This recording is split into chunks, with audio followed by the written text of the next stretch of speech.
Good afternoon. Again, I am Commissioner Ladina Bolton, your Super District 7 Commissioner, and also the Chair of Employee Relations and Public Safety. Also on our committee are Commissioners Shakira Johnson and Commissioner Marita Davis Johnson. We're joined by Commissioners Robert Patrick and Commissioner Terry. We have a packed agenda today, so we're going to jump right in. Have committee members had an opportunity to review the minutes? Yes, ma'am. Do we have a motion? I move to approve item 2025-1501. Second. All in favor? Aye. Wonderful. Okay, we're going to jump around a bit. We do have some items that are time sensitive. So if you turn with me to page 2, we're going to go to item 2025-1318. This is under Police Services and Marshal's Office. This is for all commission districts. This is a statewide contract with several numbers. And it's for guns, ammunition, and accessories for use by the Department of Public Police Services and the Marshal's Office. Consists of purchasing from the competitively let statewide contract for the purchase of ammunition awarded to Gulf States Distributors, Inc., Dana Safety Supply, Inc., and Precision Delta Corporation. Total amount not to exceed $268,007. Do we have someone to speak to this item?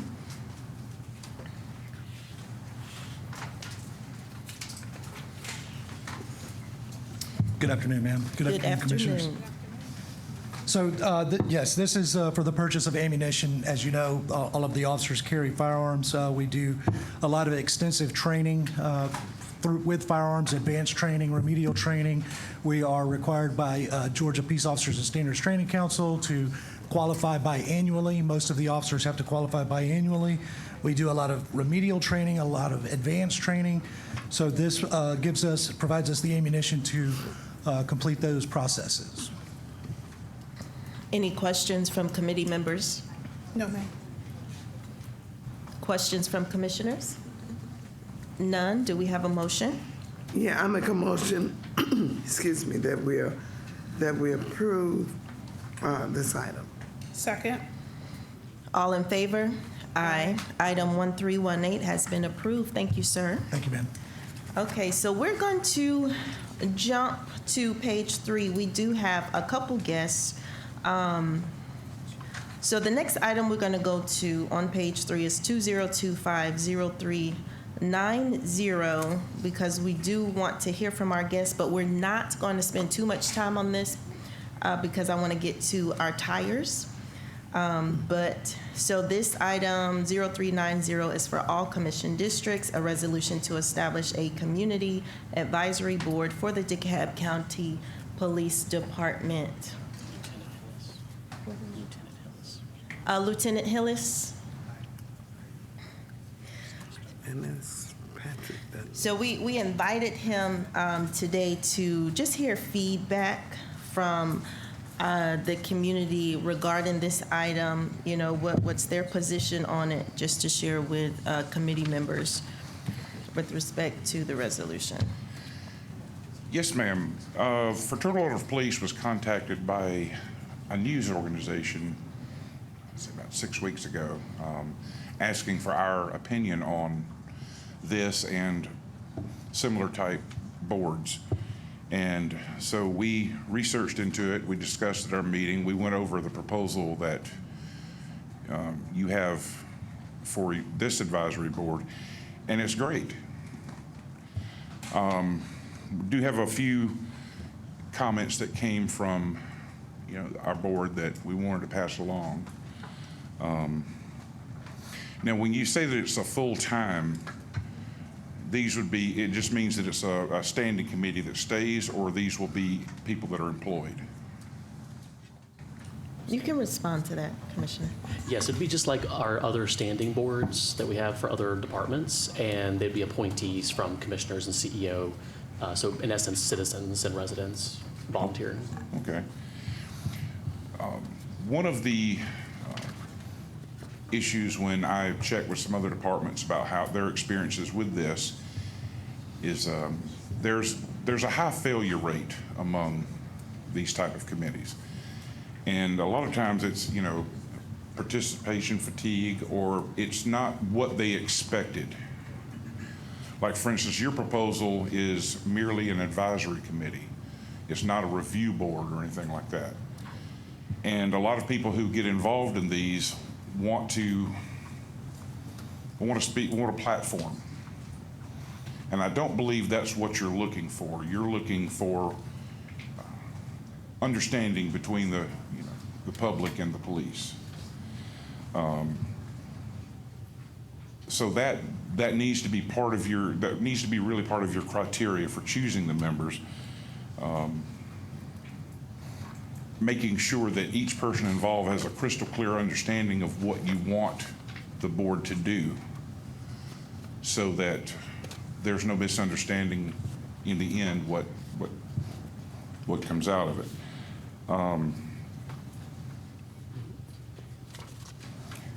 We would also suggest that as a part of the committee that they have some type of person or persons to rely upon as a committee advisor.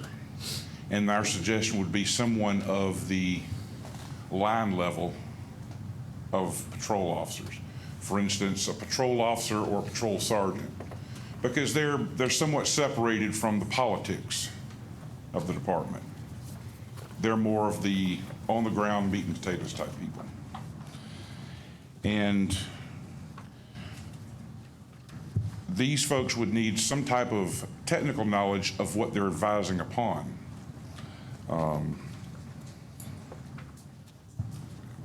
Might we suggest that they have a certain mandated curriculum of training to go through, like judgmental shooting, or if DeKalb has a Citizens Police Academy. But they do need to get a really clear understanding of the field upon which they are giving advice.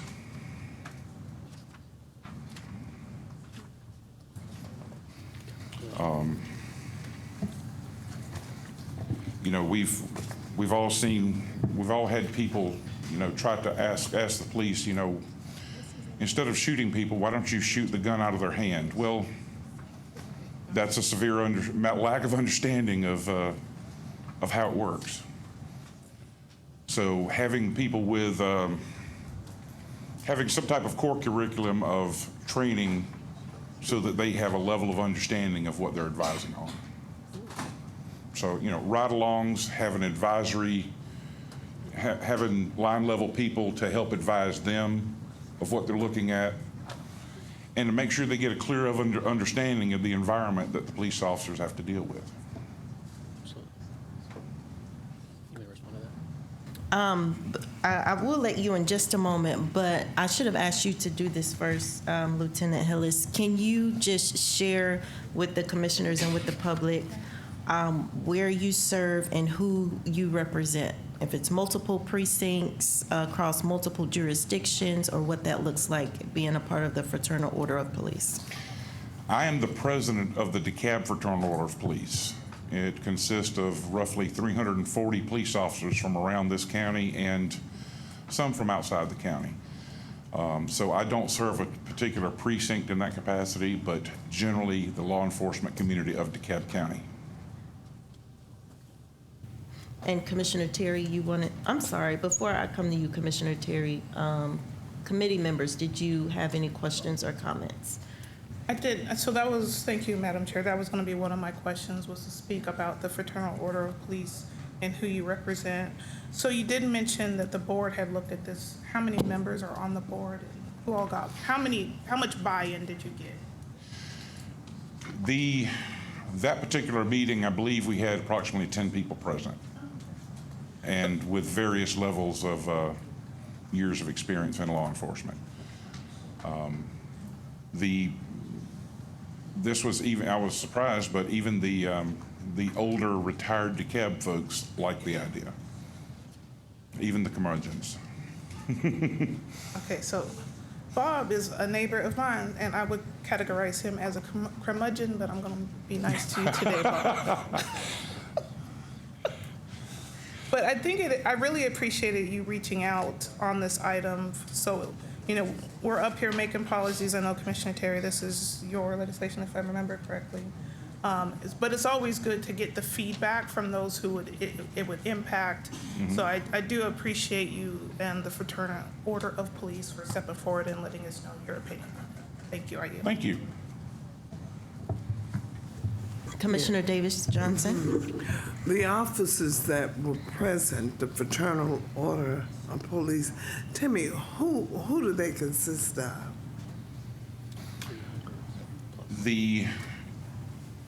Most of our most active members are retired, but most of them are DeKalb folks from DeKalb County Police. But we do have a cross-section of folks from the municipalities like me, and different ages and levels of experience in law enforcement. Oh, okay. But, we recruit a lot of the folks that y'all graduate from the academy, and sometimes they're more or less participating in things. But I'd say it's a pretty good cross-section of experience. Okay. What are some of the items that they would be advising police on?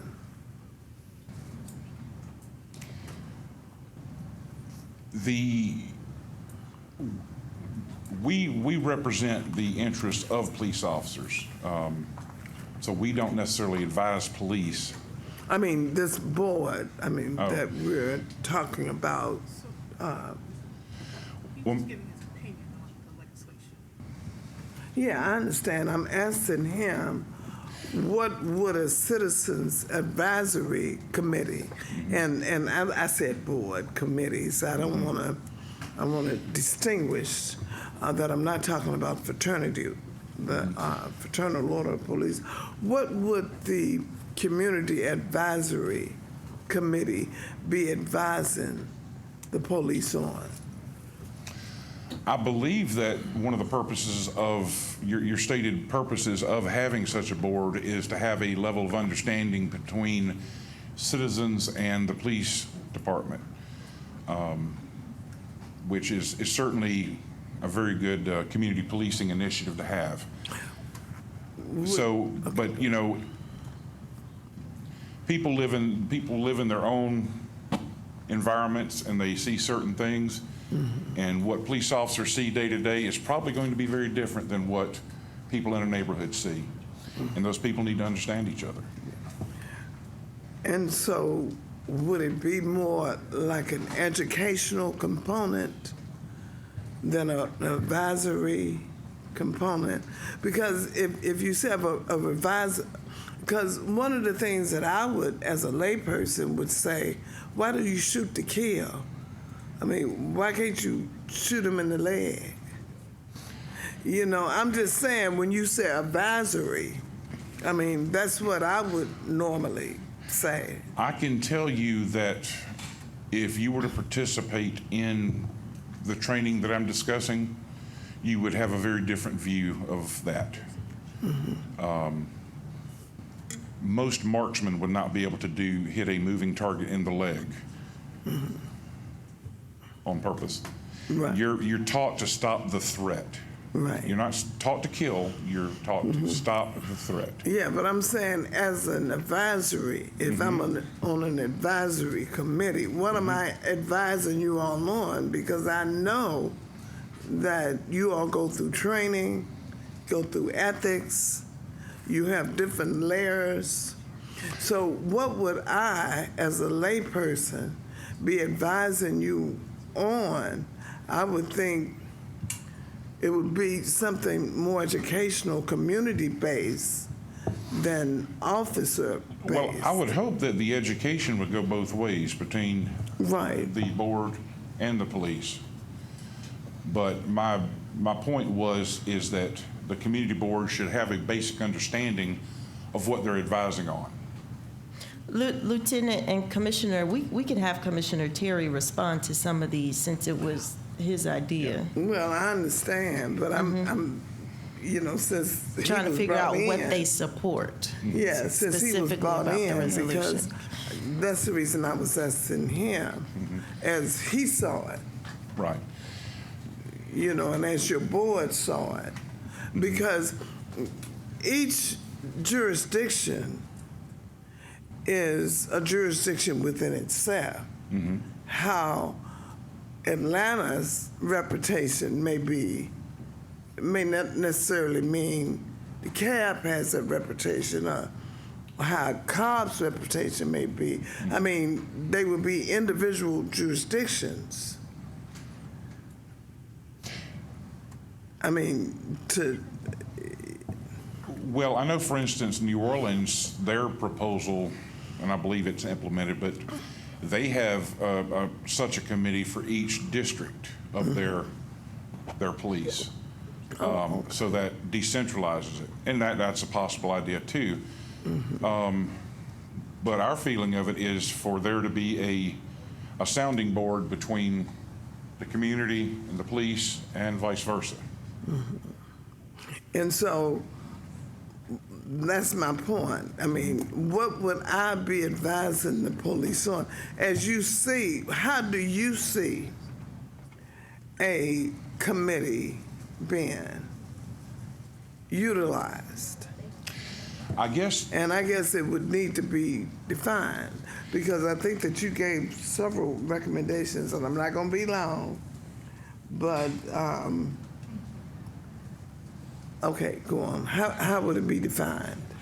I think, I mean, you brought up the fact that there would be education involved. I think it would go both ways. For instance, let's just say that you as a layperson don't understand why the police do a certain thing. Right. Well, chances are if they do that, there's a good reason for it.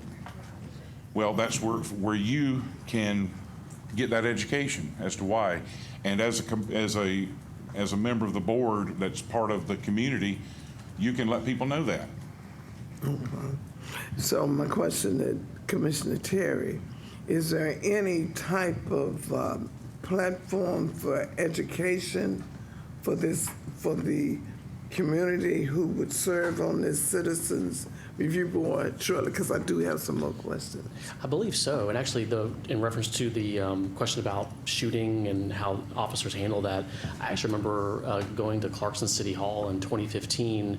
Clarkson Police put on a sort of like, they give you like the electronic gun with a laser pointer on it, and they have a projector, and it's sort of synced with scenarios that are pulled from real life instances. Yes. In fact, actually, I remember very vividly and it's a video, so it's like a live play out of a scene where like a woman, somewhat maybe drunk, comes out of her vehicle.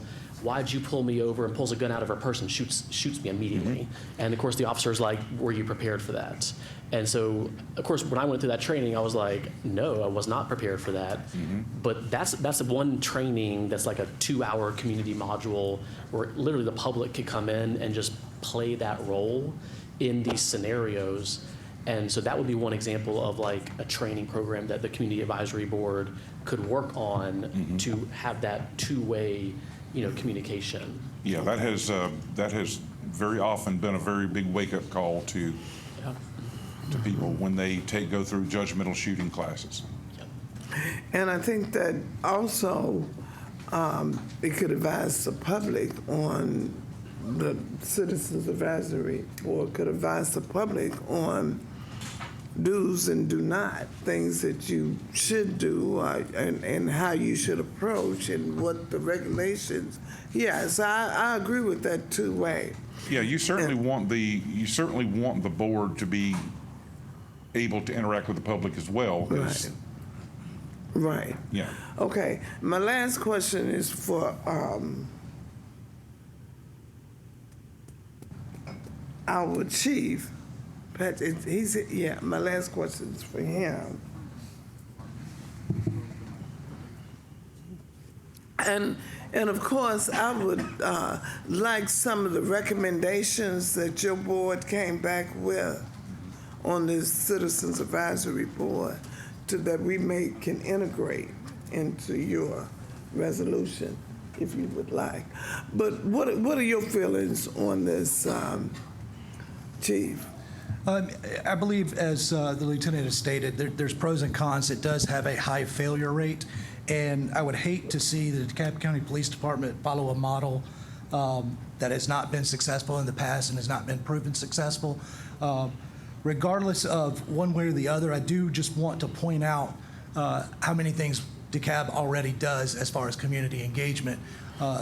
In 2024, over 170 community meetings throughout all 4 precincts, coffee with the cops, Major's Night Out. So we stay heavily engaged with the community. That gives the opportunity for the community to provide input on a much smaller scale with even each precinct, with each watch commander, with each patrol sergeant, with the patrol officers. So we have engagement from top to bottom through the department. We host our own Citizens Police Academy. We have several citizens throughout the county that have attended it more than once just because they enjoyed it and the engagement they get there. Community safety fairs, annual trunk or treats, which is Halloween night this year. We're doing it on Friday night. So there's many events that we do to stay engaged with the community, and I see the Community Advisory Board when there's an issue or a disconnect with the community. I don't feel that exists with the DeKalb County Police Department. Mm-hmm. And do you feel, my last question, do you feel that if one was instituted, it would have an impact on the morale of our Absolutely. officers? Yes, ma'am. I do And feel what like, type of impact? I feel like that, there's a lot of oversight for officers when it comes to law enforcement. There is oversight not only through the police department, but through our certification through the state, a lot of the mandated training that they go through. The public scrutiny, it can be looked at as another level of oversight without, as mentioned before, the expertise in what they're doing day in and day out that the Community Advisory Board may or may not have. Okay. Thank you. Yes, ma'am. Okay, before I give my final comments, are there any other comments from any commissioner? Commissioner Patrick? Thank you, Madam Chair. Thank you, Chief. My questions are directed to the lieutenant. I can't see that far. What jurisdiction are you with? Stone Mountain. Stone Mountain, okay. I guess to your knowledge, are any of the municipalities considering an advisory board within their own jurisdictions? I don't know of any that have one that they're developing right now. I did speak with one of our jurisdictions locally that have tried 4 times in the last few years. And it was unsuccessful because of some of the factors I brought up. The people that get involved with it go into it not open-minded, they have an agenda. And they get burned out because they think they're going to have some impact when it comes down to it, what they're there to do is to share their experience and knowledge, not to be oversight. And that is something I want to make sure we're very clear about. We like the proposal as it is because it is about connecting people. It is not about oversight.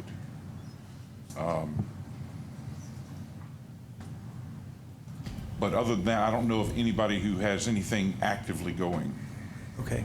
And as a member of the DeKalb FOP, I'm assuming you have interactions with other county FOPs as well throughout the state?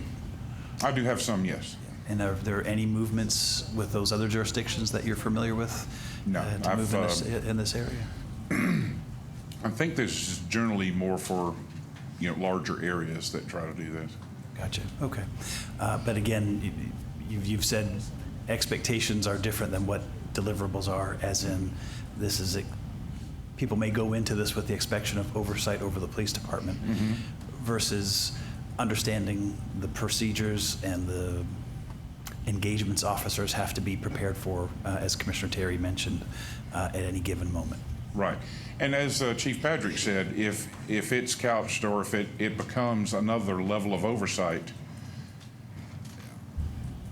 it's going to be a net negative for you. Yeah.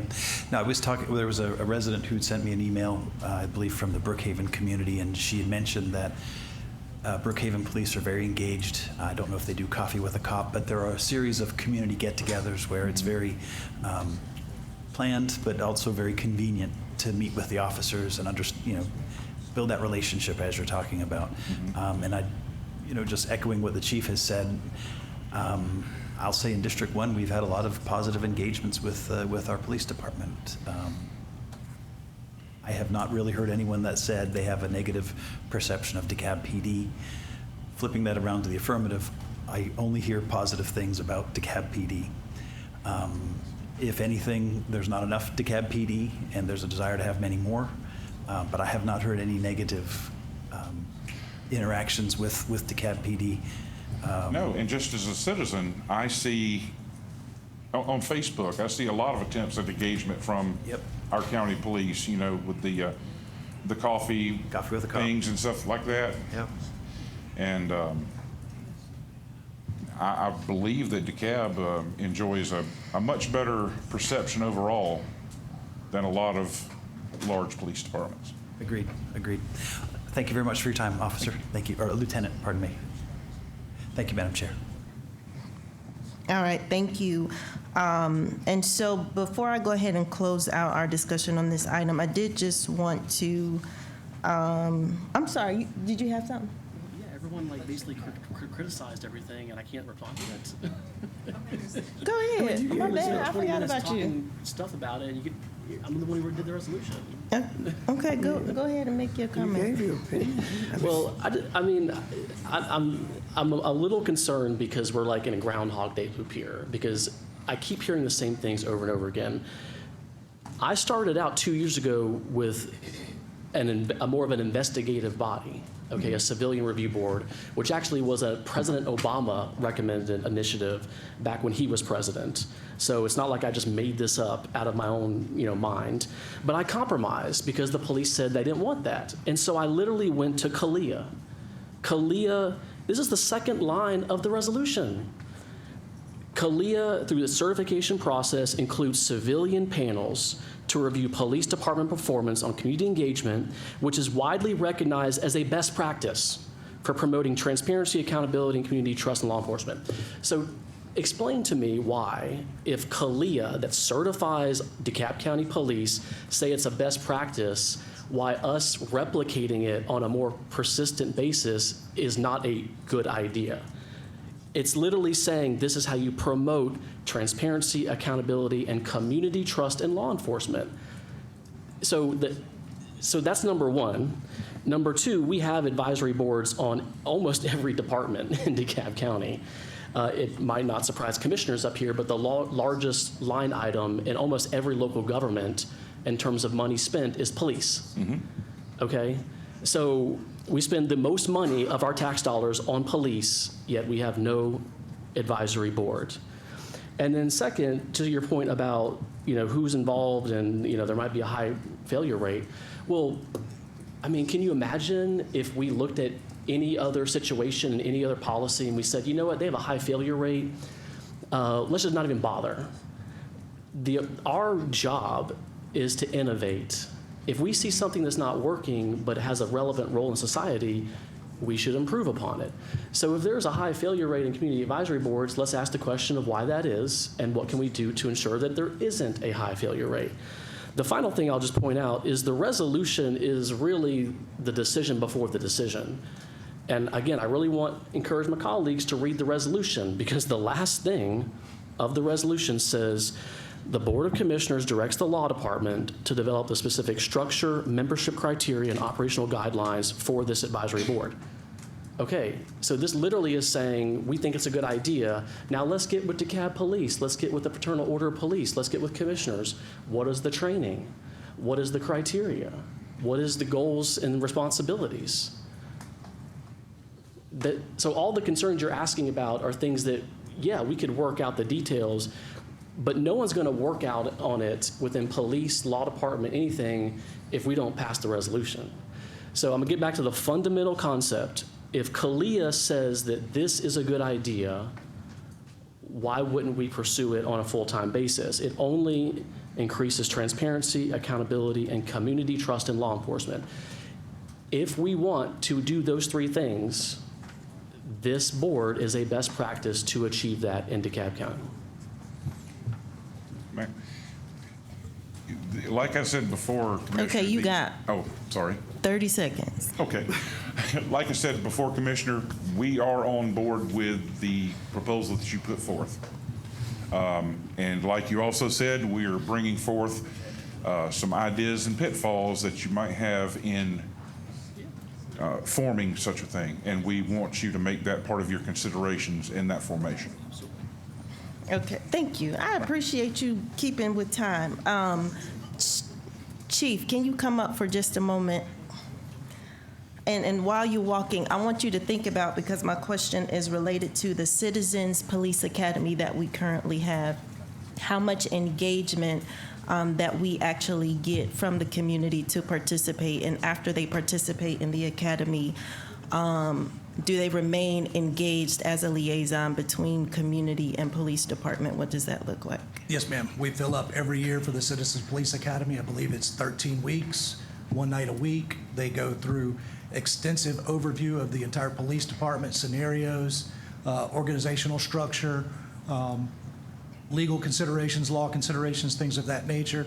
Highly successful. Many of them become part of our VIPS program, which is our Volunteers in Police Services. And as I mentioned before, I went to the opening night of this most recent Citizens Academy that's in session now, and we have a member, I believe this is her third time registering. She enjoys it that much, but most of them do become ambassadors for our communities, for their communities, and they bridge that gap between their communities. They have the education, the knowledge, and they constantly engage with the police department. Okay. I did not realize there was a Volunteers and Police Services sort of ambassador program. Yes, ma'am. Okay, so that is news to me, and that kind of changes some of what I was going to say. So some of what I'm thinking is when we talk about an advisory board, any sort of advisor, we expect to be more informed than the advisee. And so creating a board of community members who do not have the training and experience of an officer cannot, by definition, serve as an advisory board. However, I love and appreciate that our Citizens Police Academy is working for us. I love and appreciate that we have a Volunteers and Police Services sort of ambassador program, which I think if we could potentially adapt this just to engage that community more, the one that you already have. Because I have reservations, and I mentioned this before, about an item 1 under establishment and purpose about community members having input on police department policies and public safety practices unless they get training and refamiliarization annually. That is not something I'm comfortable with.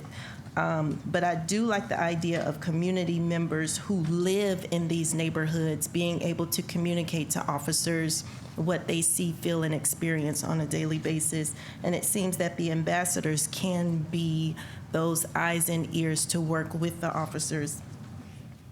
I was thinking more of like a community service board, but I like that you have your ambassadors already. So, and I wanted to say this too. It's not really so relevant now based on what you've communicated to us. Just looking at some of the stats of the top 5 jurisdictions or largest counties with respect to police-involved shootings and complaints, DeKalb ranks at number 5, which means we're doing better than the rest. We don't even rank nationally because our numbers are lower than many, but they're comparable to other jurisdictions our size. So essentially what we want to do, there's always room for improvement, but especially we want to maintain the promise that we already have to serve the community because we're doing a good job. So I would like to see, Commissioner, if you're willing to adapt your resolution to be more inclusive of what we currently have. We don't want to reinvent the wheel with creating trainings and platforms and stuff because we already have the Citizens Police Academy. He indicated we have the ambassadors. We could still, as you indicated, keep that under the ERPS committee where they not only communicate to the officers, but they communicate to us as well to help in our decision-making and to inform the community. So I think we can adapt this to meet the need, but also sustain what we're already utilizing. Does that sound reasonable to you? Yes, ma'am. Does that sound reasonable to you? Well, I think what you're getting at here, and I've heard this from everyone, we don't want someone on a board who doesn't have any training. So I would be totally fine in the membership criteria to simply say, in order to be qualified to be an appointee of a commissioner, that's how we do all our boards, we have appointments, they have to go through the Citizens Police Academy. If the Citizens Police Academy is so great and does all the training, then that's exactly who we would want to be on this board. And again, the board is not a one-time thing. It is a sustained effort. And yeah, at the end of the day, it's advisory, it's input. You don't have to accept it. The CEO is in charge of the police department. So they don't have to, they could take any recommendations, say thank you, but no thank you. But I would be happy to include in the membership criteria that you have to go through the Citizens Police Academy. That's totally reasonable. Okay, but are we going to duplicate efforts if we have ambassadors already that come out of the academy? Well, but the police academy, the Citizens Police Academy just teaches you about policing. The Community Advisory Board at its core is an ongoing conversation about all things policing. And so I don't think the police academy, the Citizens Police Academy is designed to give feedback on what police do. This is like an after the fact thing. It is an ongoing thing. And you know, look, I've never brought up officer-involved shootings. This was never about trying to stop officer-involved shootings. This is just based on the fundamental philosophy that CALEA says that these boards are a best practice. So why wouldn't we want to emulate the best practices that the National Law Enforcement Certifying Agency says we should do? May I? Commissioner Davis Johnson? Yeah. Commissioner Patrick? Yeah, I just say this, that one shoe doesn't fit all. And I say that, and I've said that before. I think DeKalb has a good reputation. One thing that we haven't addressed is the morale. We've been working for years to retain and attract officers. We're doing that. We have a superb reputation in the county. Are we perfect? No, we're not perfect, but we're close to it. And we do not, at least I, do not want to interfere with what we have going. Now, I like the ambassadors concept. It sounds better, and what does an ambassador do? They try to encourage peace and understanding between parties, and that would be between the police and the public where there is disagreement. You're talking about a citizen advisory board. Many people will take the concept, well, what are they doing? And then your officers, as Chief Patrick have already stated, it would, I think it would go to the morality. I mean, not morality, but it would go to the morale of an officers. And so I think that we're doing a good job. Chief, I think that you're doing a good job. I know that the community, every time you all come to South DeKalb, a whole lot in my district, and people seem to be happy. They seem to be able to contact you all when needed. You all have set up community policing. You all have done many things with the community, and so I believe if you could call it the best ambassadorship and encourage the participation with what we have, I think it would be good for the county and for our officers and for the community to continue that engagement. But one shoe does not fit all. Thank you. I appreciate you wrapping that up. Zach, you have 45 seconds. Thank you, Madam Chair. And I'm just going to address, first of all, to Commissioner Terry's point, I think this concept has certainly evolved since it was first introduced. Was it about a year ago, Commissioner? 2 years ago.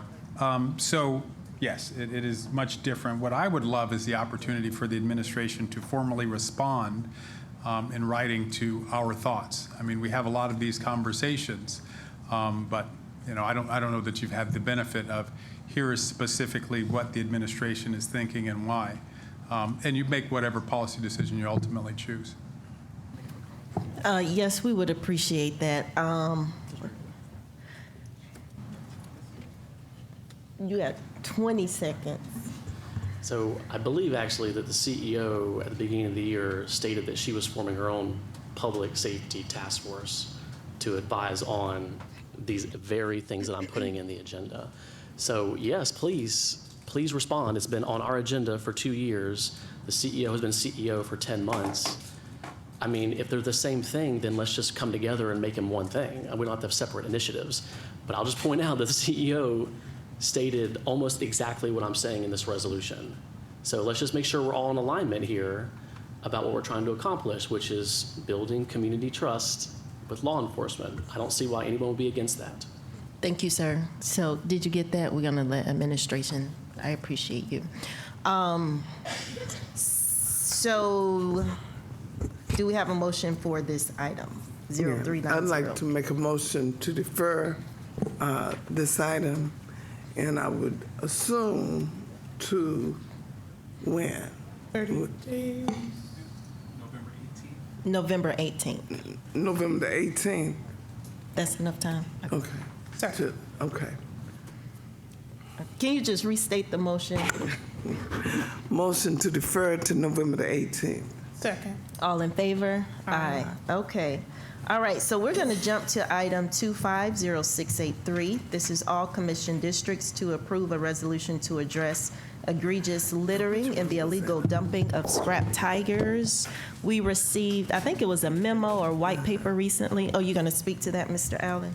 Yes, and good afternoon, Commissioners. Thank you, Madam Chair, for this time to briefly discuss the agenda item in front of you, which is proposed, of course, by Commissioner Robert Patrick in consultation with several departments, including, and I want to make sure we don't leave them out of this conversation, the Board of Commissioners as a whole, the administration, law, code compliance, planning and sustainability, as well as public works. We have a couple of representatives here today for your Q&A, as they are definitely some experts in that area.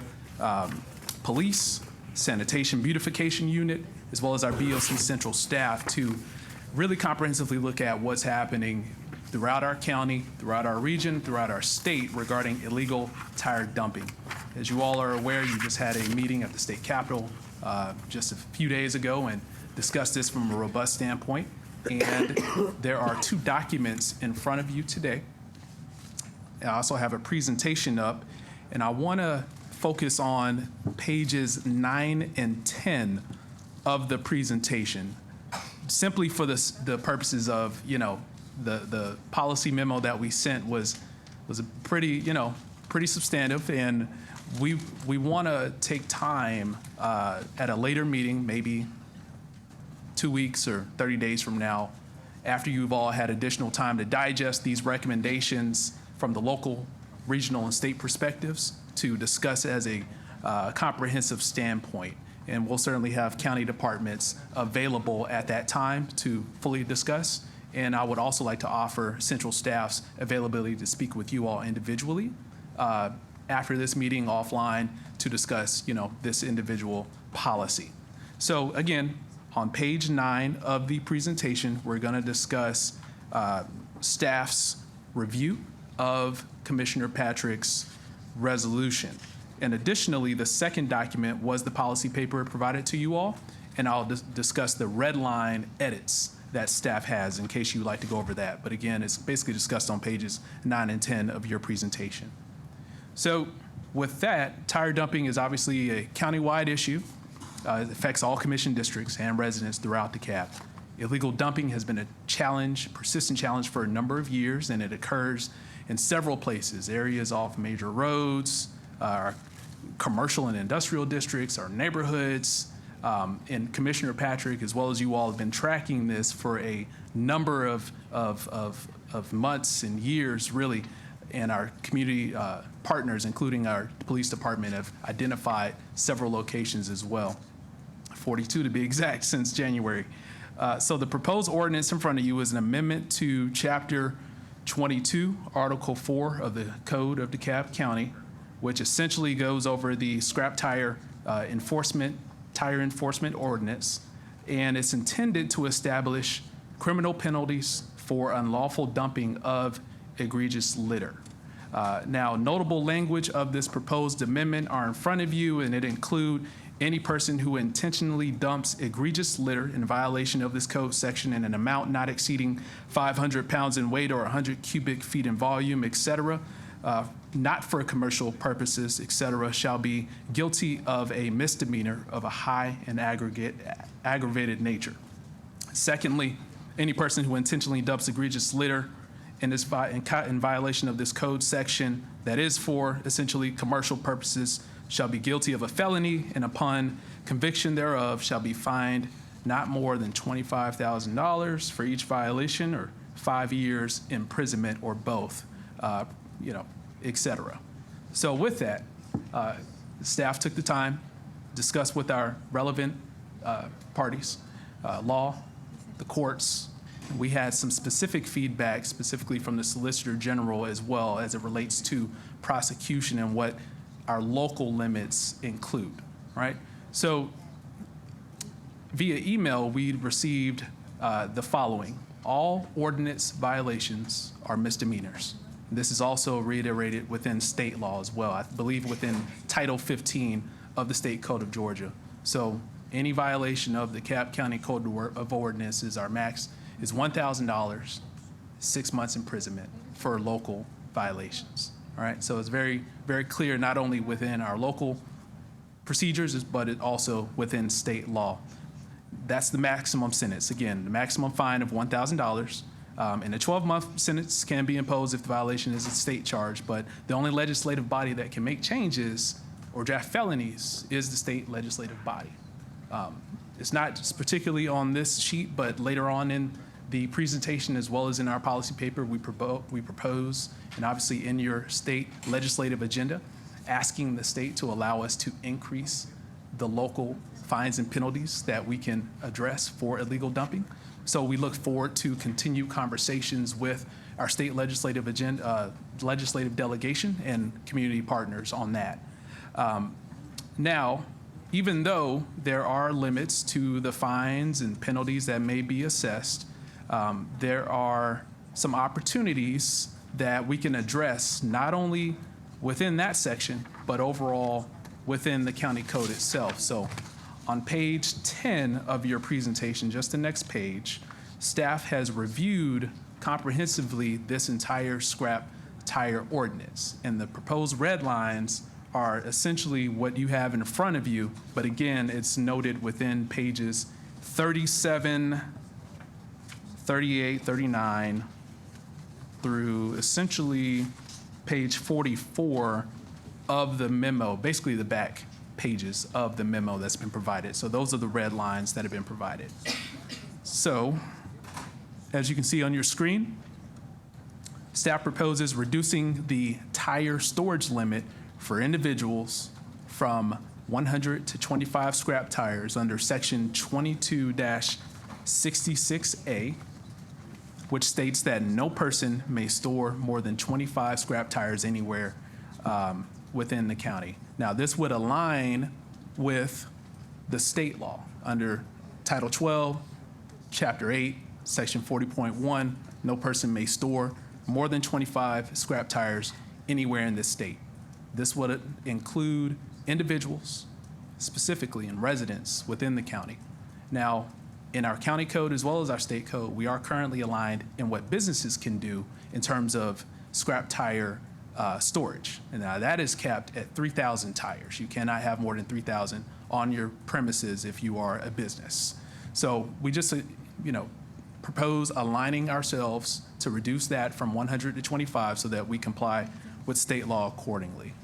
Next, in section 22-67C, updated the requirement for compliance and quarterly transport reports to be sent to the Director of Code Compliance and enforcement. Now, previously, this provision was under the jurisdiction of the Director of Public Works, but after consultation with the Director of Public Works, as well as our county partners, our code compliance director, who I don't believe she's here today, but we could certainly have her at a future meeting.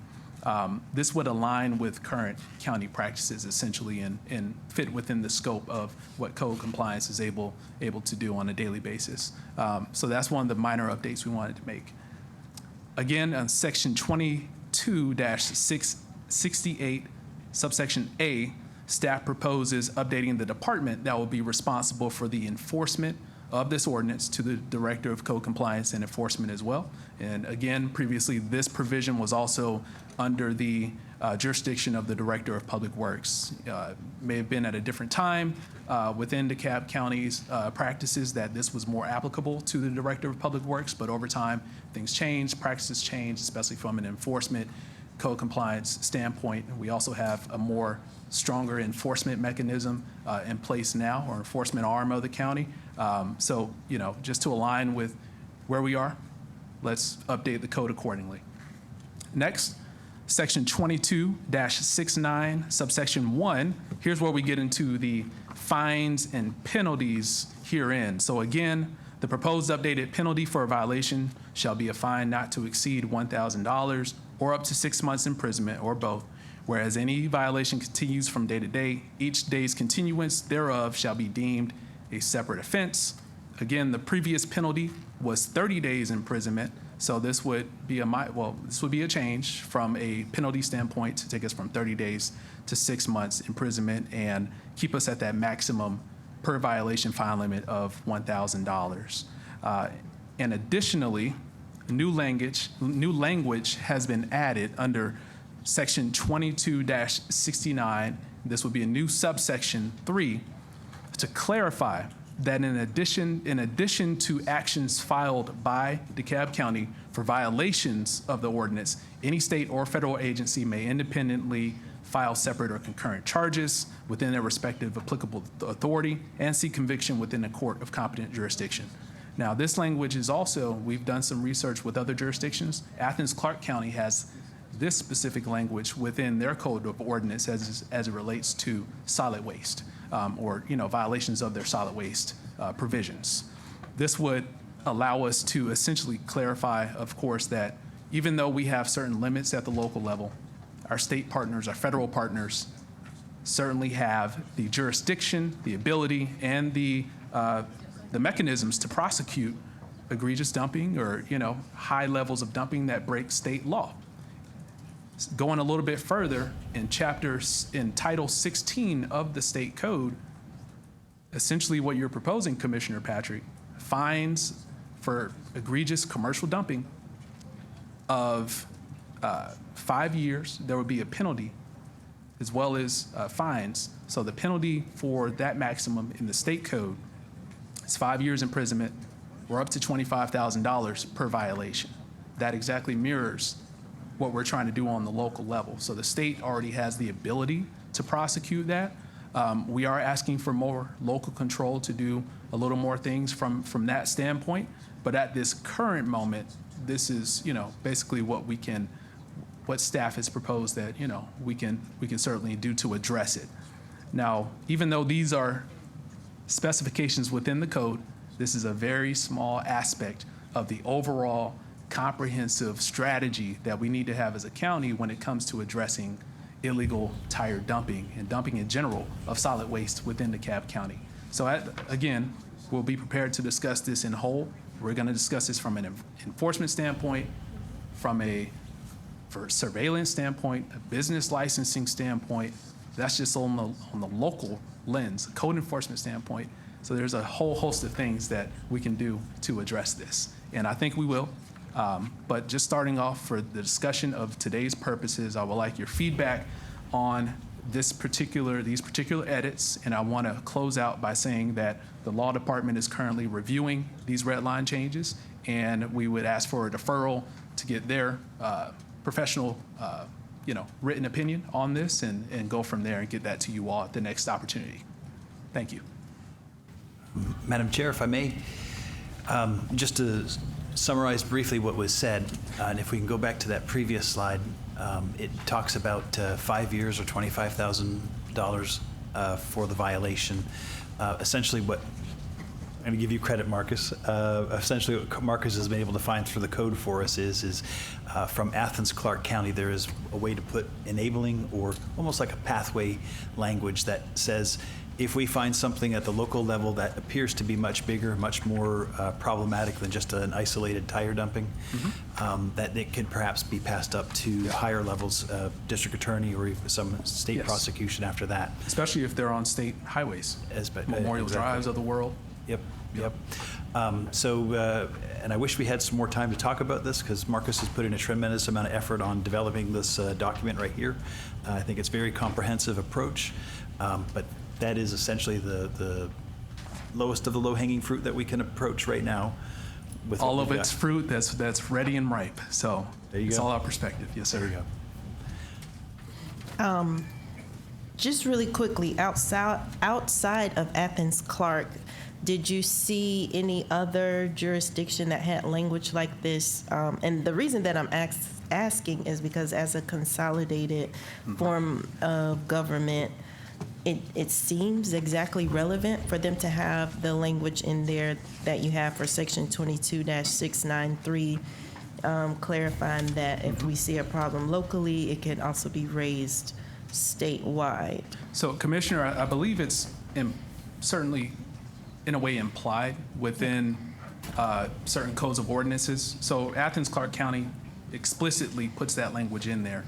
And I think the idea is that there's and law can kind of back me up here, but there's the idea of dual sovereignty, right? So, local and state jurisdictions both have the ability to prosecute certain levels of crime, whether they be misdemeanors at the local level, criminal offenses at the state level or higher, and have their separate ways of adjudicating or prosecuting those types of penalties on basically the level of authority that they can prosecute. So if the county can go up to $1,000, 6 months imprisonment as our max, the state can say, okay, if there were an instance that fit within the statewide criteria to prosecute, their max, as stated in the state code, would be 5 years, $25,000 for levels of egregious dumping.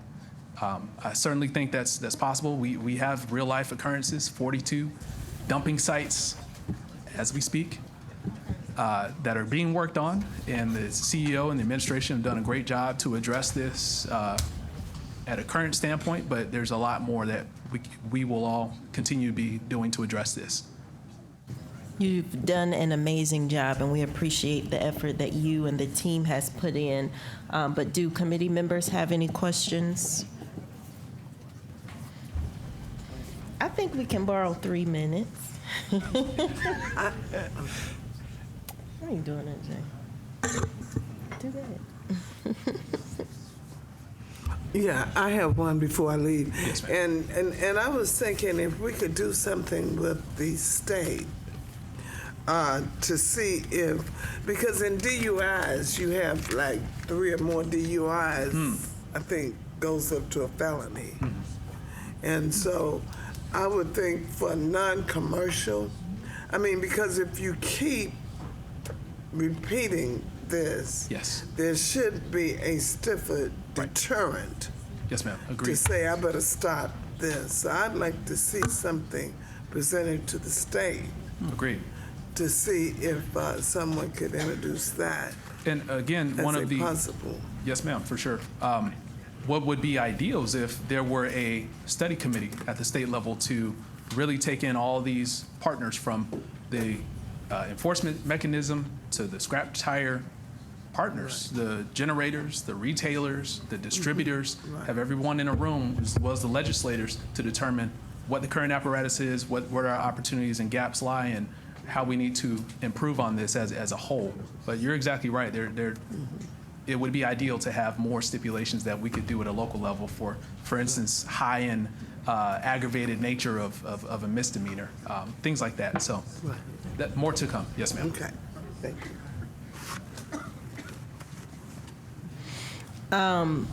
We have time for one more really quick comment.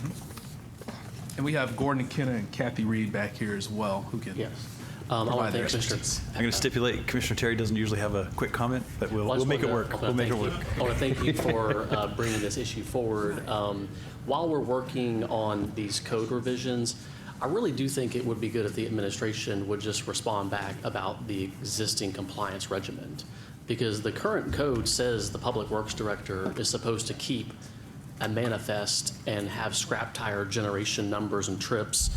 I mean, if we think that scrap tires are coming from auto dealers and they're not filling out the paperwork, why don't we just enforce that? Let's just enforce what already exists sure. on the law. Right. So to your thing about changing it to Director of Code Compliance, let's just go ahead and make that change. So Code Compliance can scale up the ability to go to all of the scrap tile generators and just see if they're even following the existing code. And we could work on all the other state stuff and penalties and things, but like Public Works Director, no offense, Lemke, like it ain't being done. It's probably because just there's not enough capacity to do it. This is clearly a code compliance issue, not a public works issue. So let's just move forward with something we can do now. No study committees. Don't wait for the legislator to act. Let's just change the ability to enforce the code, and let's do it. And staff will be prepared to provide a substitute to you that literally speaks to the local code ordinance amendments that we'll make, and that's certainly within that realm. Okay, I'm going to ask that we go ahead and make a motion on this item. We do have one more I want to read out, but we really don't have time to discuss too much about it. Do we have a motion for item 06? Are we thinking a 2-week deferral, or do you need more? How much time? Would any commissioners like to speak one-on-one with staff regarding these changes? If I not, we can think have with 2 weeks for the law. red line changes, I think those, like was mentioned, can go fast. The more comprehensive, yeah, that's gonna take Got it. longer, but for the red line ones. Well, looks like the law is asking for 30 days for comprehensive review. Yeah. So if we could have that to the November 18th ERPS meeting, we'll discuss then. But There are some other suggestions that we haven't talked about, but I think this gets into business license review processes as well that I think Yes. probably would be wise just so that we have that conversation. Y'all are knowledgeable about it on the front end. I know everyone's read it, but there's some details that go with this that I think would be good just to have a full conversation on it. So I move to defer this item to the November 18th meeting. Do we have a second? Yes, I second that. All in favor? Aye. And I you all. just have one question, one quick question. Is this a local, state, or federal problem? So actually, it's a worldwide problem, and when you look into it, it turns out that some tire haulers, some states have agreements with other states, and their agreement, once it goes to that receiving state, is to send it somewhere around the world. So we're not going to fix all the world's problems, but we're going to focus here on DeKalb or the metro area, and working with our partners is ultimately the goal with this discussion, is to keep it clean in DeKalb, keep it clean with our neighbors, and if we can work in lockstep with one another, again, some of the business license requirements, confirming that you have a hauling contractor that can pick up your tires, confirming that the hauler has taken it to the dump for disposal, and then confirming that they've brought back the manifest that says that they have in fact disposed of those tires appropriately. But it gets into almost an ecosystemal type approach to resolving this, but we'll get there. And Commissioner, thank you so much for allowing me to borrow some time. If you are okay with it, I would like to read through 1352. This is the AMR contract. Do I have? This is a big deal, so yes. Okay. Take the time we need. This is all commission districts, request for proposals, number 2025-046, emergency ambulance services. This is multi-year for use by the Department of Fire Rescue. It consists of providing comprehensive 911 ambulance services to include emergency ambulance service, 911 response, advanced life support and basic life support transport, and any other service that is designed to improve efficiencies in the 911 ambulance service system, such as a nurse hotline, recommended award to the highest scoring Recommend award to the highest scoring proposer, Metro Ambulance Services, Inc., DBA American Medical Response, amount not to exceed $77,773,900. Okay. Thank you. Chief, you want to go ahead and speak to this item? Yes, ma'am, and I do have a presentation, so I can move through it as quickly as you would like. So let's add the clicker here. Okay, first, I thought it was important for us just to have an overview of our situation as it exists today. As you all are aware, Commissioners, we do have what we call our first on-scene model of care. All firefighters are trained to the level of EMT and paramedic, and so when they do respond to an incident, they can render care, assess the patient, and make determinations of the level of care that's needed, including having that ambulance continue. The third-party provider for ambulance service has been AMR. AMR has been the provider since 2013. As you know, right now they are in an extension of the previous contract.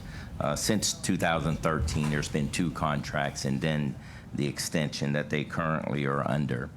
That system works currently where they are under the extension, and I'll get into more detail, but that does work where they are providing a certain number of unit hours in the system, which I'll define a little bit later. But just to be clear, DeKalb County is currently providing between 4 to 6 ambulances in the system each day, in addition to the service that's being provided by AMR. So let me see here. So on the next slide, you may recall that we did have a study completed. That study used data from 2019 to 2023.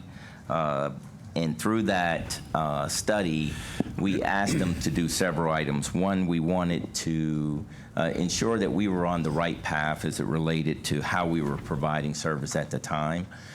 We wanted them to give us some observations of what they were seeing in the zone, gaps that maybe we were not realizing, and then also give us options for providing service into the future. So some of the key items that were noted in the study was first that what we call the wall time, or you may hear it called the APOT time, that's that time that ambulances spend at the hospital trying to unload the patient so they can return to service, continues to be a significant issue and concern for the system. And that's an area that we need to improve upon. Obviously, response times does matter when it does matter, and it was recognized that we needed to improve the response time, and then also ensuring that our system was measuring quality measures. When we talk about response times, and you have heard me speak about this, once again, response times do matter when there's a critical need for the ambulance to be there, or whether it's an ambulance or a fire unit be there in a significant or a quick amount of time. But it's also important that the quality of care that's being given, whether it's en route to the hospital or at the scene, is being measured as well. And so that was a key priority for us.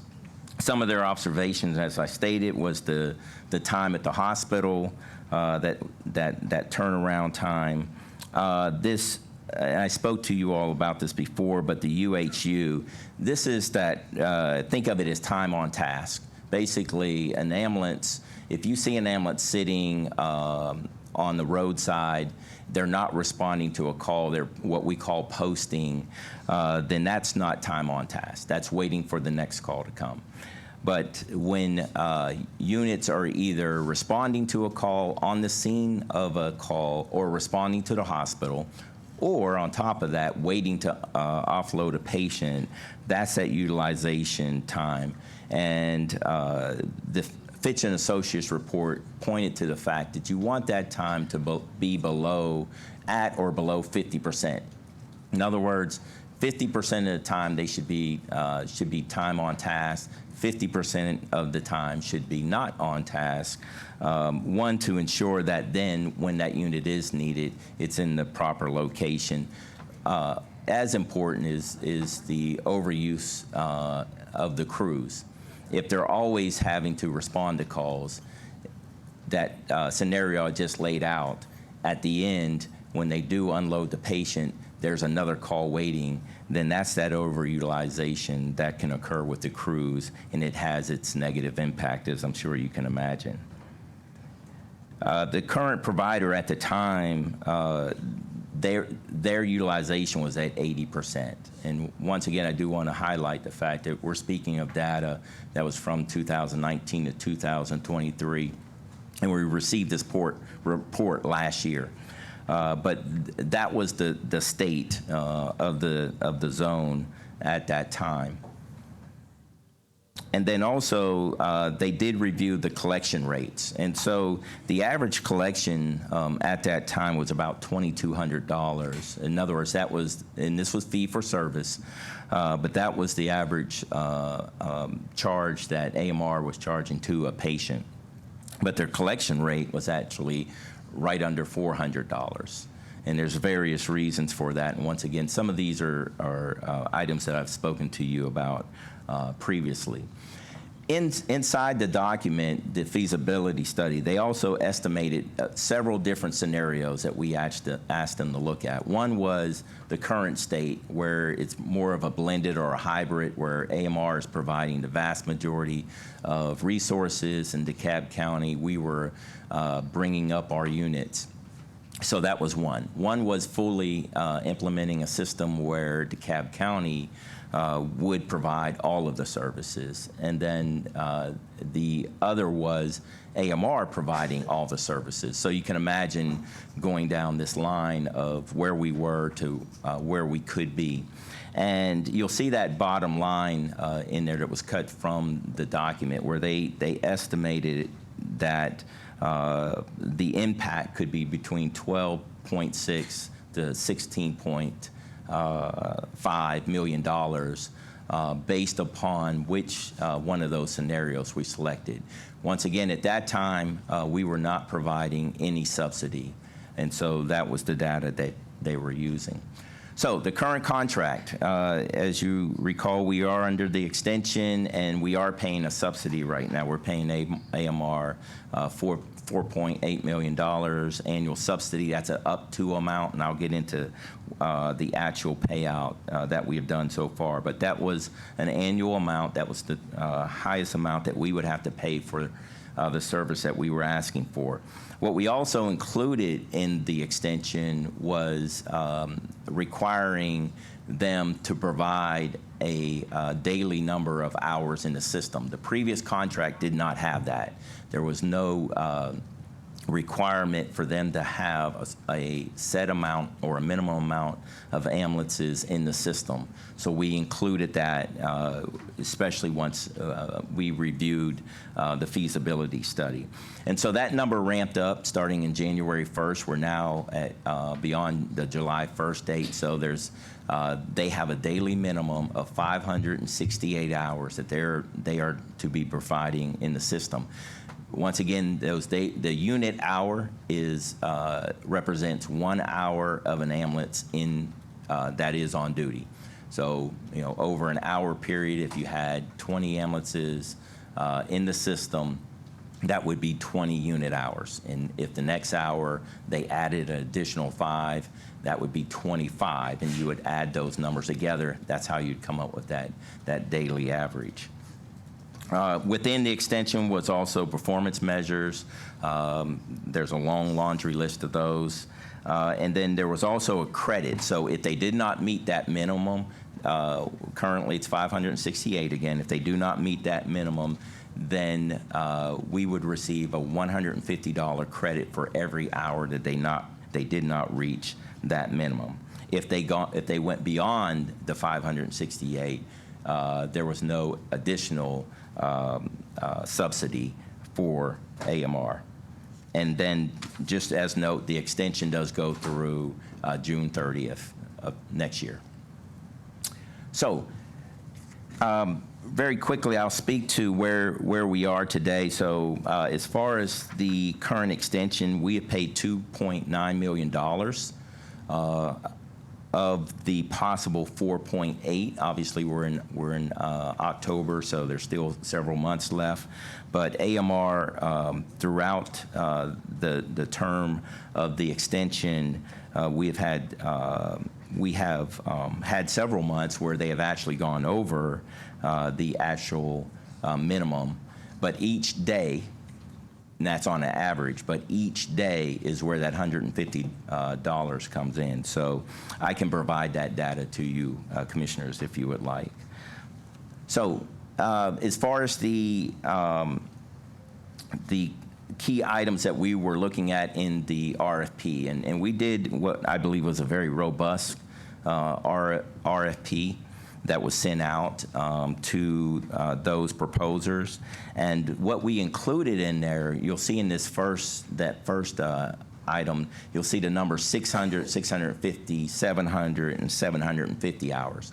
We asked the proposers to submit what it would cost to provide each one of those levels of unit hours.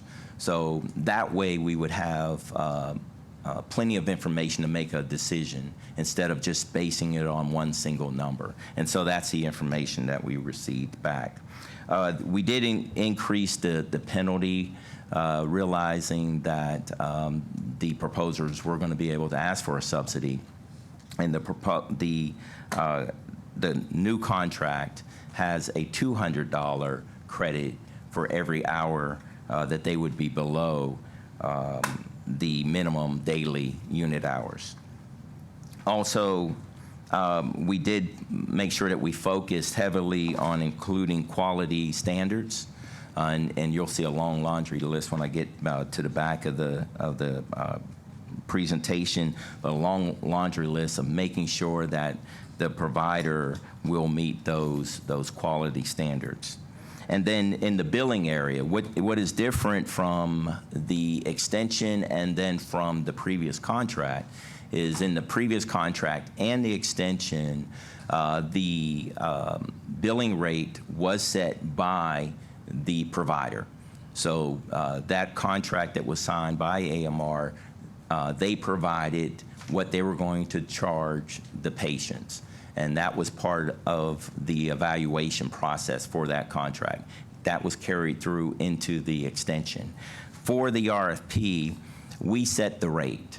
We set the rate in order to have a level playing ground across the proposers. And as you'll see here, it's at 350% of Medicare. So that meant that each one of the proposers knew exactly what they were going to be able to charge to our citizens or anybody else that would receive their services. And then we also put in a limit for out-of-pocket. And so you see it's $1,500. So once again, knowing that there would be a subsidy that would be asked for, we did set those minimums, or excuse me, those sums. I'm moving pretty quick. So the proposed enhancements that are in the RFP and for the AMR that was selected, I'm going to run through these a little bit quickly, but you'll see these are where all the items that are in the RFP would be part of the contract that we would consider enhancements. So we set that number that I talked about, the unit hours, and so the sum that you see for the subsidy is for 600 unit hours per day as a minimum. And just to give you some relation to what that could mean, that could mean as many as 35 ambulances at any given time, but that number couldn't even go above that number, and we have seen it do just that. Another enhancement was the use of a supervisor that's going to commit to shift change. One of the items that we recognize for fire, I always like to use that us as a example that we never put trucks out of service. Firefighters come to work. Our trucks are always in service. There's no downtime. You may have a shift that consists of the shift going off and a combination of those coming on. They're always in service. And we're able to do that. We sort of have that luxury. In the ambulance business, the ambulance coming back from the hospital, oftentimes there's downtime from the time that they're getting back to getting the next crew available to go into service. In some cases, they can use ambulances that are already there, so they can use an ambulance that's sitting ready for the next crew to come into, but that's not always possible. So this commitment you're seeing to that 15-minute shift change is just that. If the ambulance is that's coming back with a crew that's getting off and a crew coming on, there will only be a 15-minute change before that ambulance is back in service. And it's very critical for us to have that, that commitment. The other item is that included in their enhancements is having a third-party ambulance company on board. I can say this company is actually on board now. They're operating in system. I believe they've been operating for about 7 days, and there's been, I believe, about 28 calls that they've responded to. So the Metro Ambulance, Metro Atlanta Ambulance Service, that's another ambulance company that's operated here in the metro area that is augmenting AMR services as needed. They have their location is in Brookhaven, so they can easily stand up units when needed. The Optimum Live, very quickly, posting is important to a well-running and efficient system, but you can only do that if you have enough units in the system. Once again, posting is what you may see when you see an ambulance sitting at a QT, right? It's not that they're just in there buying candy. They may be literally sitting there because that's their posting location, waiting on a call. And so the Optima Live technology will allow for that to work at its most efficient level. The 911 Communication Center, this is them adding, right now they do have one person that operates in the 911 center. They've committed to having a communication manager and communication specialist. Once again, this helps with seamless communication, especially when a system gets really busy. Sometimes the posting system at that point needs to go back to just face-to-face communication, and that will allow for that. The APOD, I talked about that. That's at ambulance patient offload time. And so AMR is committing to having supervisors go to the hospital that can aid in that offloading situation. Sometimes, once again, it goes back to just having face-to-face conversations of how best we can get the ambulances back in service. I'm going to move through, Commissioner, because I think I'm probably up against some time, but I'll move down to the Nurse Navigator. You're well aware of Nurse Nav. I believe I've talked about this quite a bit. And so the nurse navigation system is operational. I checked the numbers just as of today.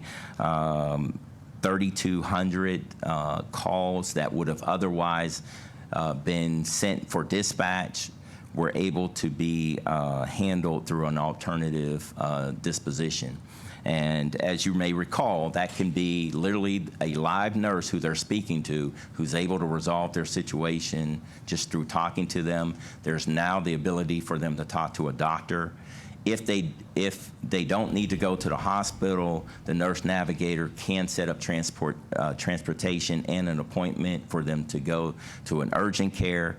If they don't have transportation, they can set up a Lyft or an Uber. So there's a multitude of options for them to help somebody who otherwise may just use the ambulance because that's the only option that they have.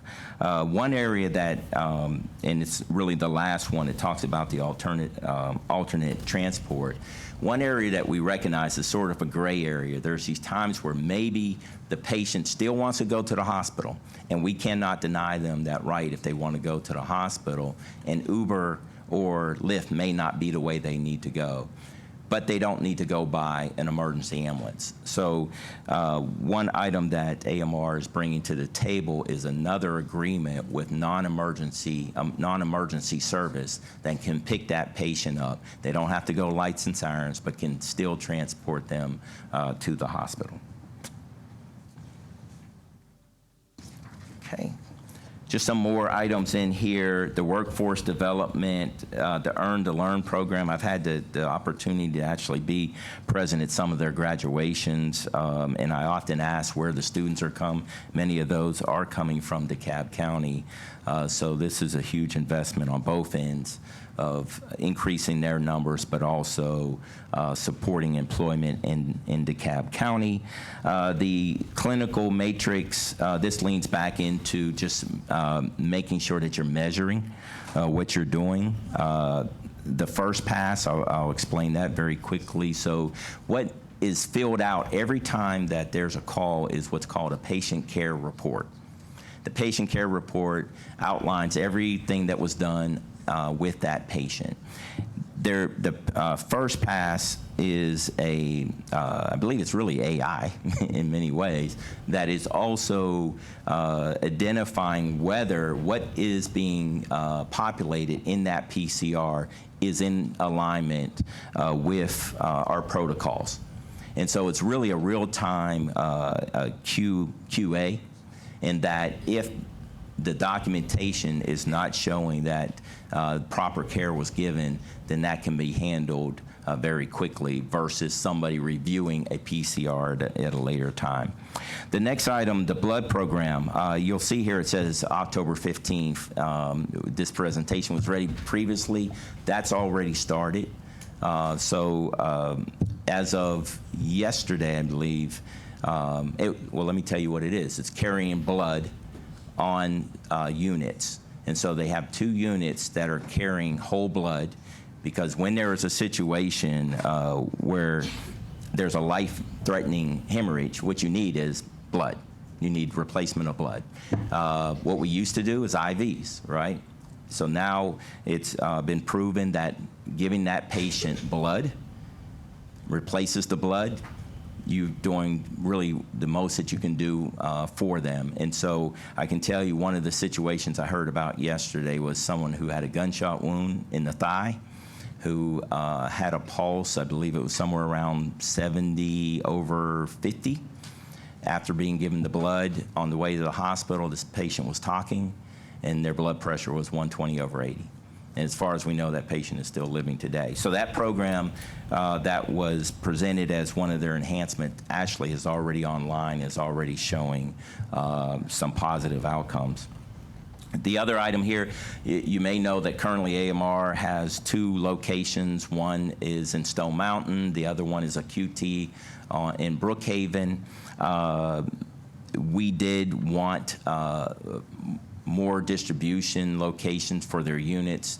When you talk about that turnaround time, a unit having to travel from, let's say, Clarkston all the way back out to Stone Mountain so that they can make their change was inefficient, so they're going to add a 3rd location. That location hasn't been identified yet, but it's southeast or southwest DeKalb is where it's going to be located.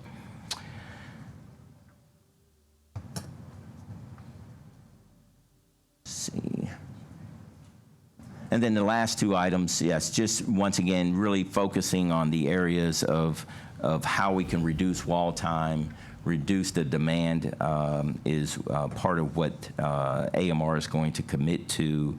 A lot of that is through face-to-face conversations. Once again, we've had an ongoing meeting with the hospitals trying to address just this, but there's still room for furthering those conversations. So I'm not going to try to read all this to you. This is a long list. Hold on just a moment, Yes. Chief. I am so sorry, Commissioner. You know what? I'm going to be honest with you. Ambulance services in the Dunwoody area has been such a high priority, from Mayor Deutsch to the individual council members to the residents that have reached out to me over the years. And then I've also heard some things from the Brookhaven folks as well. So I guess we need to take the time we need to take so that this is understood and appreciated by the residents as well as up here at the commission to be able to make that decision. And then worst case scenario, since I've got my PWI crew here, if we had to do a special call either Friday or Monday, does that work? I'm just throwing that out. Well, for consumption. I'm open to making this a part two, because once we get through it, then, there won't be time for questions and. Well, that's what I'm wondering, if it's fresh on people's minds right now. And again, ambulance services is a very high priority up in the District 1 area. So I'm comfortable Committee taking the members, time let we me need to. know. No, yeah. Well, I'm asking PWI members if you want your time back, committee members. I've answered for the committee. I've answered. Oh, so be mad at him, not There's me. no angry, because at the end of the day, I'm pretty sure every resident of DeKalb County wants an efficient ambulance service to what Brookhaven or Dunwoody would expect. So I think we're in the green on this one, Madam Chair. Please Okay, continue. thank you so much. Alrighty, go ahead, Chief. All right. Okay. So once again, I'm not going to try to read all these. You'll have them in front of you, but these are just some of the quality assurance areas that will be measured. So I'll move on. So as is stated in the agenda item, the 77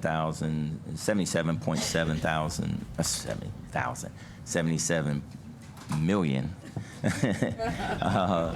This is just the breakdown across the 5 years. The up to amount would be that, just that. Okay, so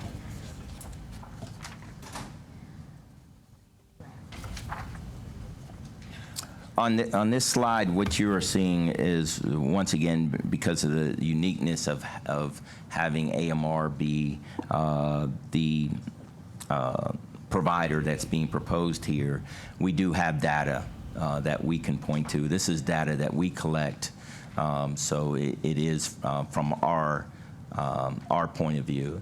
And so I mention again what a unit hour is so that you'll just be clear, but you can see the performance here over, this goes back to 2022, but you'll see through this period of time where we started providing the subsidy and increased the hours, you can see the significant increase that occurred with units out on the road. And so you see the average is 583. Remember that the unit hours per day, and the minimum is 568.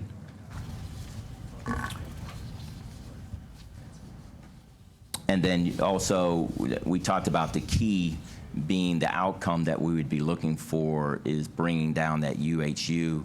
And so the UHU now has dropped significantly to where AMR units are being utilized time on task about 56% of the time.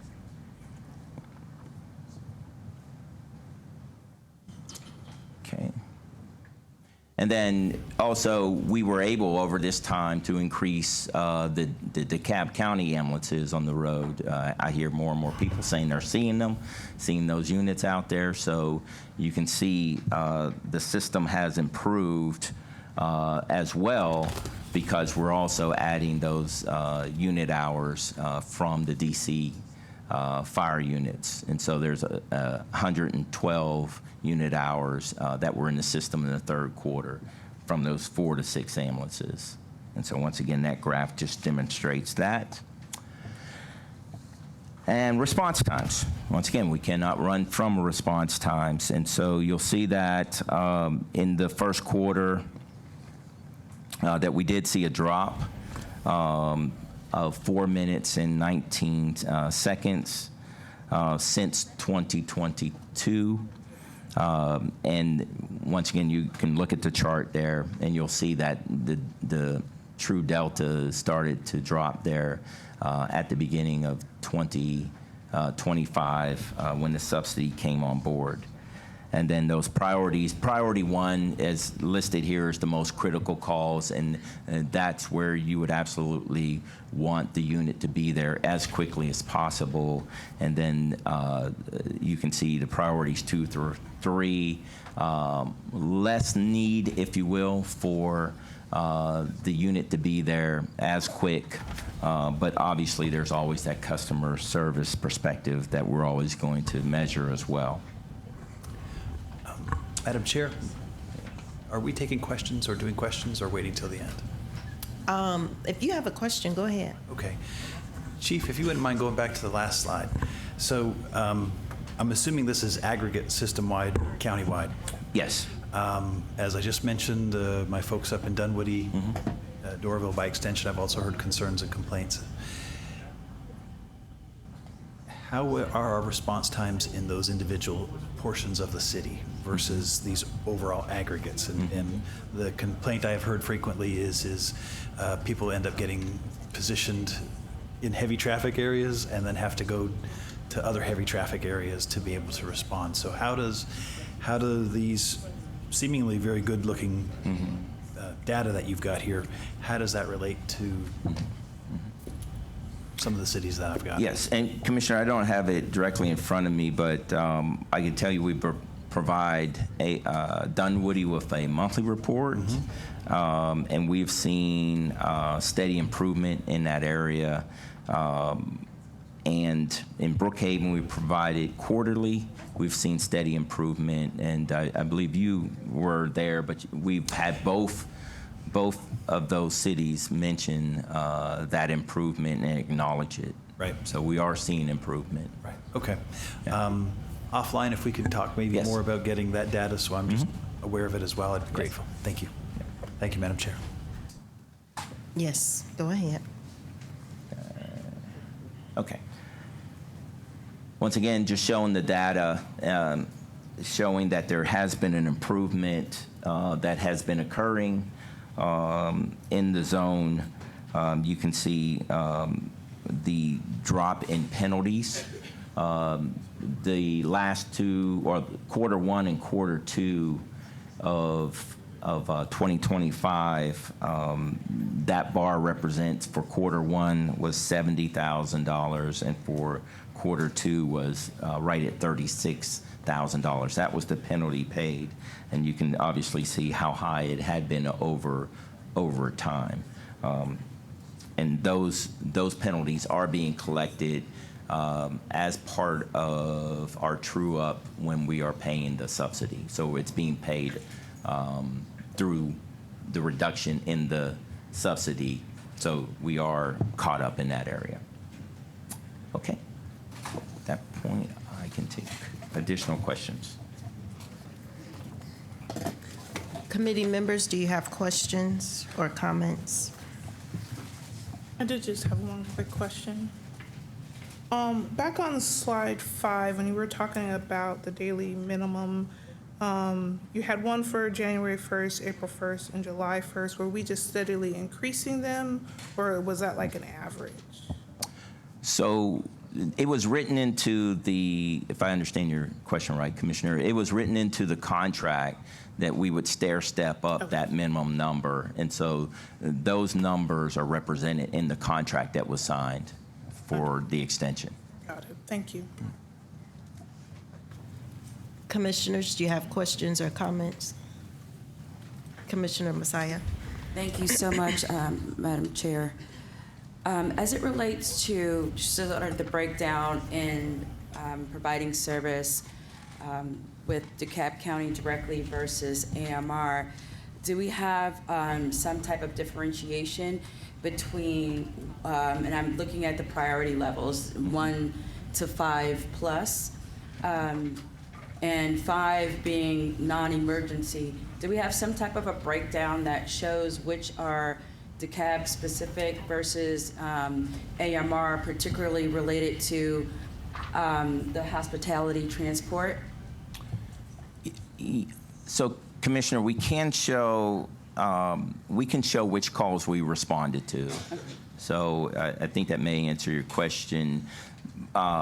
There's the propensity for AMR or DeKalb to respond to any of those types of calls. Okay. But we can show, if you would like, the response times, the performance for each one of the agencies. Yeah, that'd be great, because, 5 and plus, I saw 29.59 minutes, and that would make sense as it relates to some of the hospitality and transportation. But it's my understanding that has been, in the past, disproportionate in terms of AMR providing that versus DeKalb County, and that correlates directly in terms of being able to get funds, from the patient.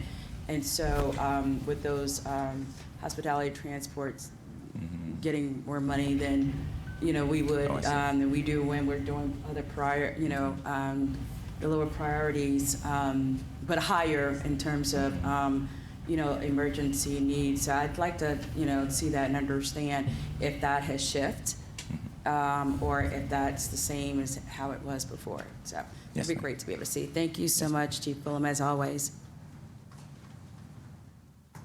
Commissioner Patrick, did you have a follow-up? Just a follow-up question. Dunwoody is still paying for their own on-call Yes, they ambulance? are. Yes, It's the permanently dedicated posted. unit. The dedicated unit, Yes. thank you. Yeah, thank you, okay. Does that unit's numbers factor into our response calculations, or is that sort of a totally standalone? It factors in. Okay. It does factor in. They're probably that unit itself is probably running around, there's an average of 10 calls in the city of Dunwoody a day. And I believe they're running possibly 2 to 3 of those calls per day. Okay. Yeah, so does factor in. Yep. A very small amount, Gotcha. though. Gotcha, okay. Thank you, Chief, appreciate it. Thank you, Madam Chair. Commissioner Terry, did you have a question or comment? Thank you, Madam Chair. I'll just state that when I first came on the board, I think there were concerns about AMR and the response times. I think you showed that in the history of the graphs. And so I believe what the board and the administration, past and current, have done is to really challenge AMR to say what's the best way that we can enhance service level, use technology, use innovative strategies to decrease response times, increase patient care, improve outcomes. And so when you mention all the technologies, the blood, pre-blood, Whole blood. Yeah, pre-hospital whole blood. Whole blood program. Those are the kind of innovations that we need to see. I mean, this is going to continue. I mean, DeKalb County is a big county. We have a lot of issues. You're going to have to see every possible call. It's really encouraging. The Nurse Navigator program is diverting thousands of calls, potential visits. So I feel very comfortable where we're at. I mean, it seems like y'all have negotiated a really good contract. How many years was it again? 5. 5 years. Yes, 5 okay. years. Yeah. So, I mean, obviously we have the right to sort of check back in as things are going on. But this new contract seems, a huge improvement in terms of what we're asking for, what we expect to get out of it for DeKalb County taxpayers. So, Madam Chair, I'm comfortable, when this comes to the board, if the committee chooses so to support this, but certainly would love to hear additional comments from my colleagues. Thank you. Thank you, sir. Thank you for the presentation, Chief. You've given us a lot of information to digest that we are glad to do over a period of time. But I did want to ask a few questions. One about the proposed enhancements. And just to clarify, these are enhancements proposed by AMR. They were not included in the RFP. Is that correct? So, Commissioner, we gave some very general areas that we would like to see a proposer provide enhancements for specifics. So a good example would be that what we did list as something we would want to see is alternatives to the traditional emergency response. So something like a nurse navigator program, community outreach, those type of things. We did include as one item a whole blood program. That is something that is you're seeing more and more agencies take that on, and so we did have that listed as an example of enhancements. But the very specific list that you see here was provided by AMR. Okay. Yeah. And I would imagine because we have worked with AMR for many years now, they have some insight that the other institutions that put forth bids, they have insight that's probably none of them had. So were they offered an opportunity to have conversations so that you could share some of the same information that AMR had in order for them to come up with this specific list of proposed enhancements? So, Commissioner, through the RFP program or process, there was really a couple opportunities. One, we put a lot of work into the RFP itself to provide as much information as we thought any proposer would need in order to make a quality proposal. So a lot of information was provided in that way. And then the normal process for RFPs is there is a question. There's an opportunity for the proposers to ask questions. Once those questions are asked, they are shared with all of the proposers, so everybody gets the same information. And then one other item I could have mentioned too is they also had an opportunity to come on site, and they had an opportunity to go to our 911 center, and they could ask questions there as well. Okay, wonderful. So do you have something showing comparatively what the others may have offered as enhancements and how it met the need? And I know all of this meets the need, but sometimes we can offer things and they look great, they look amazing, but sometimes offering more doesn't necessarily mean you're specifically addressing the concern. You're providing something additional that seems like it would be a nice idea. Yes. So, Commissioner, I would ask Michelle Butler to come up and speak to that part of the process as far as the information that was provided. So, Commissioner, what you're asking about is part of the procurement process. So if you guys are asking, can you see the proposals that were submitted, that were evaluated, we can provide that. Part of the agenda item packet does include the comments from the evaluation committee as they reviewed all those proposals. But if you actually want to see the proposals, we can provide those to you. Keep them confidential. We're still in the cone of silence. But if that's what you guys would like to see, we can provide those for you. I want to say yes, but if it's in a form that's not easily digestible, I'm prompted to say, Yeah. Can you make It's it? probably not going to be in a digestible form for you. It's going to be, you'll be looking at what the evaluation committee looked at for their time on the committee. So. Okay. I would ask that you share that with us. Yes, please. For each of those who put forth a bid. Ted will have time to review it and share a summary with the commissioners. On the slide that discusses the AMR unit hours and utilization, we see that they were able to get their UHU down closer to 50%, which is ideal, 50 or less. So is this because they increased the number of units and, they hired more folks in order to meet the need, or is it because they now have supplemental support from Metro Atlanta and DeKalb? I think it's a combination of that, Commissioners, and just the innovation in the system as well. We continue to work on, innovating the system, whether it is the type of calls we respond to. I speak often to the fact that the fire units respond as well. Even having a fire unit be able to respond and mitigate the call without an ambulance is an ambulance that then doesn't have to respond. But there's been a lot of conversations with AMR that I believe have produced some of the efficiencies in the system as well. But can you speak to the hiring, whether how many or the frequency? Because I don't want it to be a situation where they're just working folks harder to meet the need and they're really not staffed to be consistent with the service provided.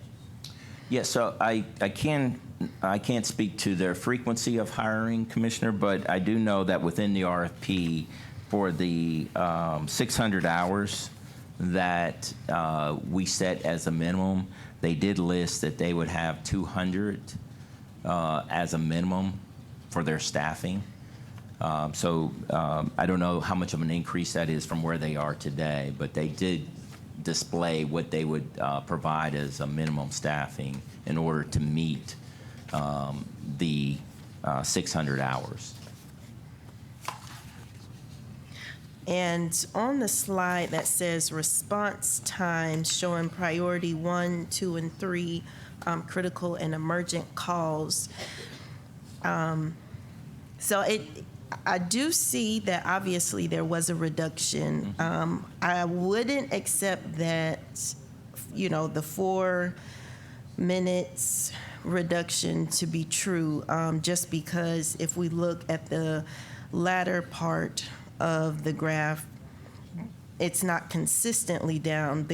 It's just the last 2 quarters were down, but it looks like it's pretty consistent at about 15 minutes. Because if we look at priority 1 for first arriving consistently, we see 8 to 9 minutes across the board for both priority 1 and priority 2 to 3. So I would like to see more consistency in their response times being down as opposed to, I'm gonna tell you what I thought, what I'm getting at.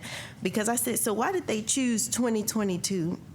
Because the number is at 17, and when you compare 17 to 13, it makes it look like they've done an amazing job reducing their response times, greater than 4 minutes.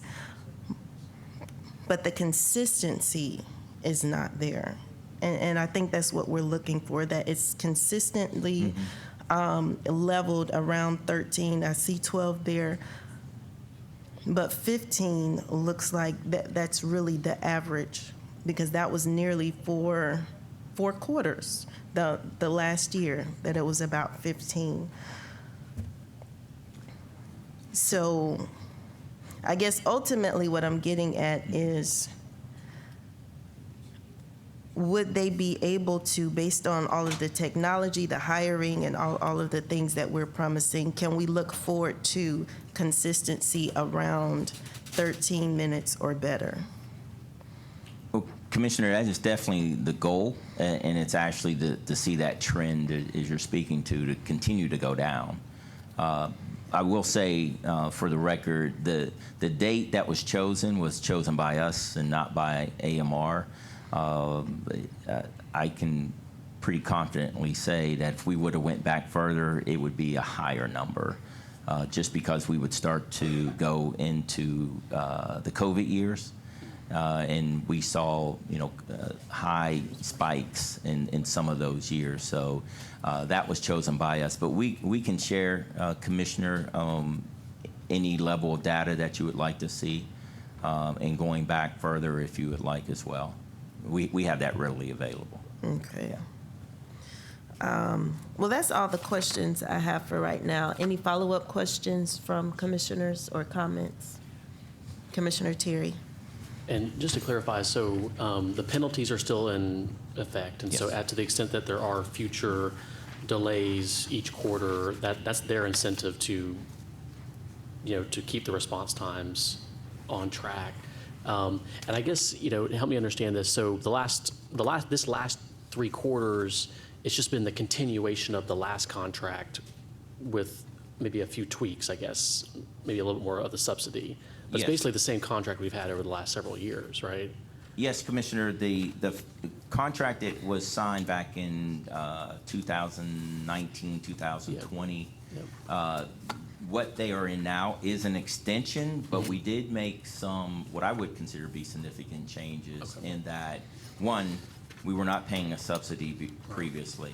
Right. And then two, we did add that minimum amount of hours, ambulance hours that they did have to have in the system at any given other times. And then there were some other tweaks as well. So basically, when we made that change, the last 3 quarters, we have seen it go down from the previous year. And then the new contract is further enhancing. That's correct. And so hopefully what we're going to see is the trends will go down That's absolutely next what we quarter. expect. And I guess, you know, if all things go to plan, will they operationalize what's in this contract this quarter, or where we really start to see their impacts next year as they, I guess, staff up? So, Commissioner, that will be a conversation for us to have with AMR. And you're speaking to if this contract is put in place, then, and what I've stated is obviously they can't occupy 2 spaces at the same time. And so we will have to have a conversation about how that transition will happen, where if it was a different company, it would be normal to have to be challenged by transitioning one up as you transition one out. But in this case, we could simply have a flip of the switch at some point. Did you have something, Commissioner? I think that kind of just answered my question, because the existing contract is extended till June 30th, 2026. That's correct. So when we approve this, when would that take effect? So I think that kind of answered it. Yes. And then I do see that this date proposal prices expiry is October 30th, 2025.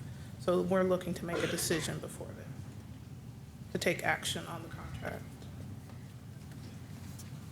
Commissioners, you don't have to make a decision based on when the proposals expire. We'll go back to the vendor and ask for proposal validity extensions if necessary.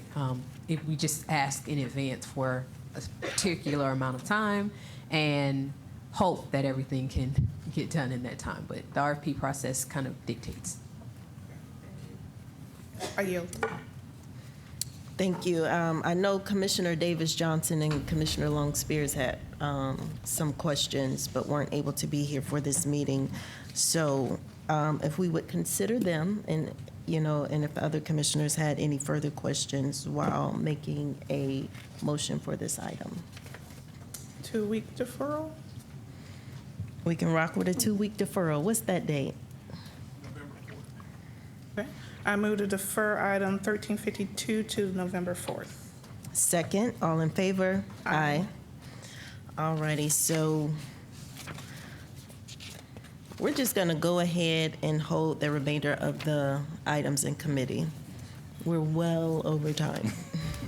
Thank you, Chief. Thank you, Commissioners. I move we adjourn. Second, all in favor? Aye.